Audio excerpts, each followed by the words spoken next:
C'est une exposition qui est faite avec et à partir de la collection d'une fondation qui s'appelle la Fondation Ammar, que dirige Kamal Kassar, une fondation qui est à Beyrouth et qui réunit des passionnés, des amateurs érudits des musiques arabes. Depuis les débuts de l'enregistrement jusqu'à aujourd'hui. Et c'est pour ça que c'est une exposition de passionnés et de protecteurs et d'aventuriers de la musique, au sens où ils collectionnent des musiques disparues qui disparaissent, celles du 78 tours, des premiers enregistrements, mais aussi les musiques aujourd'hui qui sont en danger à cause des conflits et à cause du monde moderne.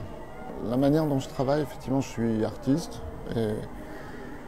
Et ce qui m'intéresse, c'est la parole, en fait. Mon matériau, mon vrai matériau, même si on ne le voit pas, c'est la parole. Ce qui m'intéresse, c'est la conversation que j'ai eue avec Kamal et Fadi, et c'est eux-mêmes la conversation qu'ils entretiennent avec ce sujet, et voilà, le terme de leur passion, finalement, et la manière dont elle prend forme.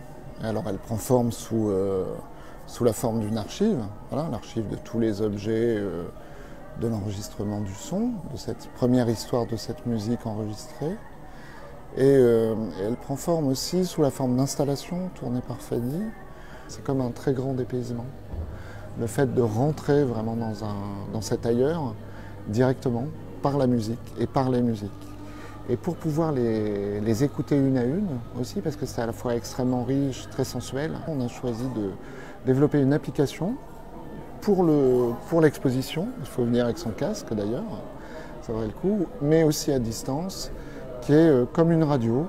Et du coup, on pourra soit dans l'exposition voilà, s'immerger à l'intérieur de ces ambiances mêlées, ou écouter au casque sur son smartphone en piquant juste le morceau depuis la simèse et le cartel du morceau, un morceau en particulier pour soi. Et chez soi ou en mouvement, enfin en mobilité, on pourra écouter la radio de l'Orient Sonore qui contient 60 morceaux et 12 extraits de ses installations vidéo et les 5 chapitres de la conversation de Kamal avec Philippe Azouri. C'est la nature de mon travail, mais on a pu le pousser assez loin. C'est de faire que, à la fois, soit une exposition tangible et très tangible, voilà, très émotionnante et très enveloppante, et en même temps que ce soit une exposition virtuelle, en tout cas qui nous accompagne ailleurs dans nos vies et qu'on puisse la consulter et sur place et à distance, et quand on veut.